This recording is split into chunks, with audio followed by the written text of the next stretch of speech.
Реформы, реформы и еще раз реформы, которые в здравоохранении Абхазии не просто назрели, но и, по словам Анзора Гоова, должны были воплощаться еще вчера. Мы идем с опозданием, но идем, сказал министр, отметив ряд важных аспектов в реформировании абхазской медицины. Во-первых, надо принять закон о здравоохранении, который даст возможность регулировать взаимоотношения вообще государства с медициной.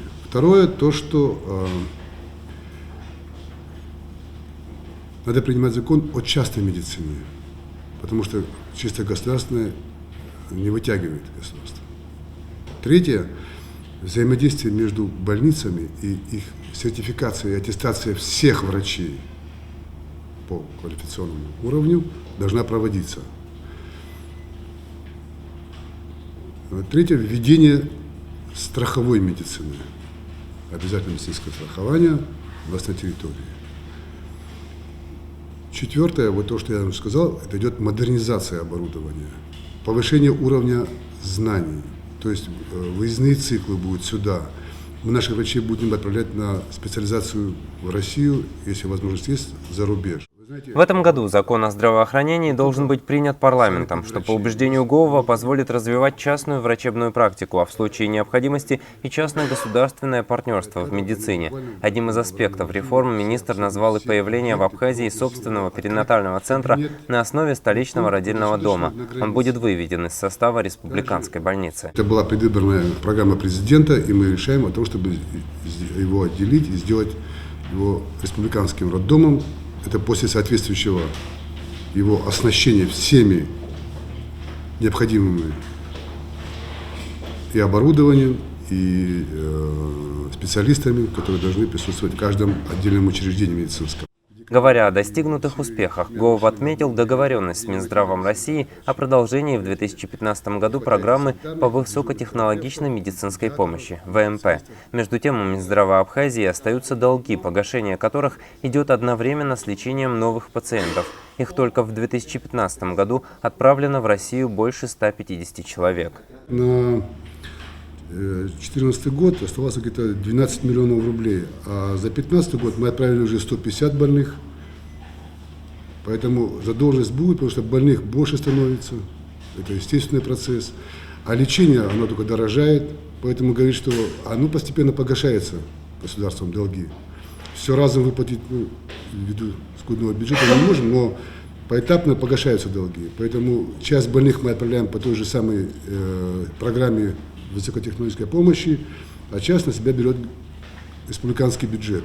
В этом году госбюджет выделяет 50 миллионов рублей на ВМП, что, по мнению Гоува, не так уж и много. При этом, как подчеркнул министр, есть заболевания, которые можно и нужно лечить в самой Абхазии. Говоря о строительстве и оснащении оборудованием, министр рассказал, что в Гудаутской ЦРБ медтехника будет установлена до 1 ноября. По возведению Ткварчалской ЦРБ готовится техническое задание, воплощать которое предстоит местным строительным организациям.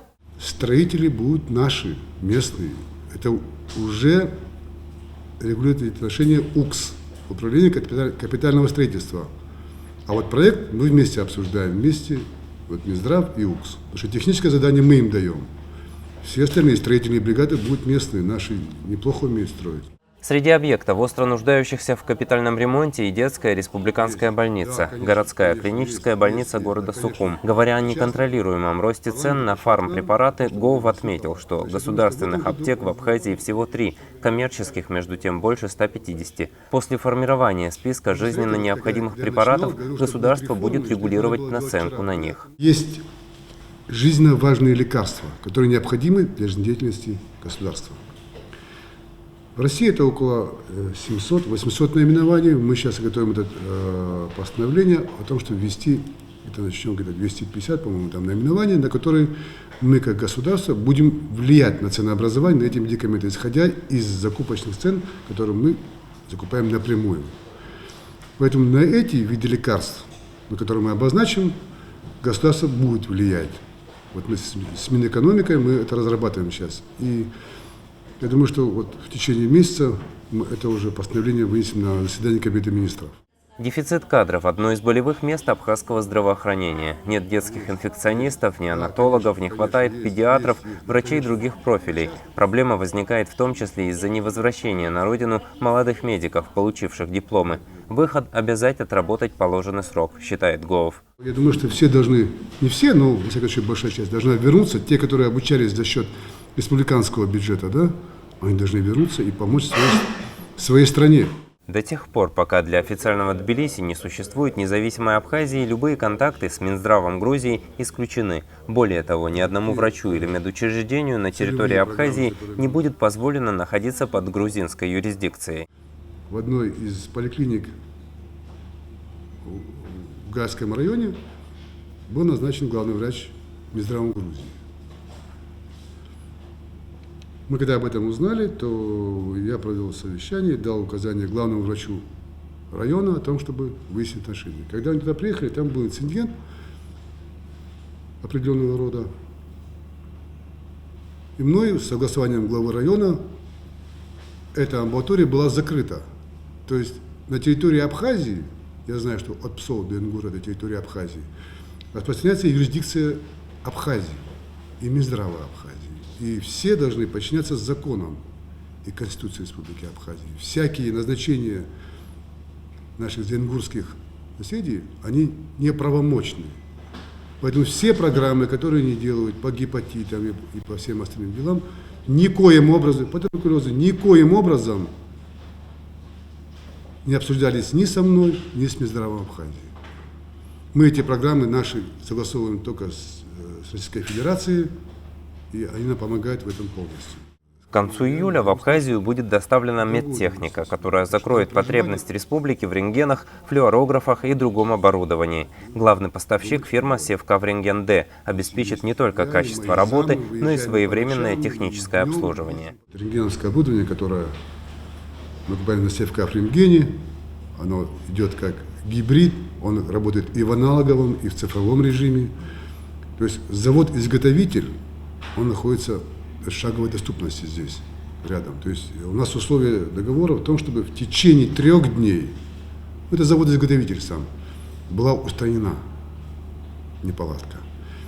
И если даже летит цифровой или аналоговый режим, то он в одном из режимов все равно будет дальше работать.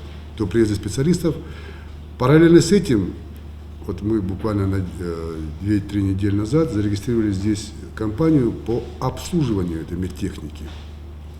И наши специалисты и коллеги, которые находятся вот в Российской Федерации, они готовы. То есть все оборудования, которые приходят сюда, или сервисная служба, или сам завод-изготовитель находятся в шаговой, то есть в Краснодаре или в Севкаврентгене.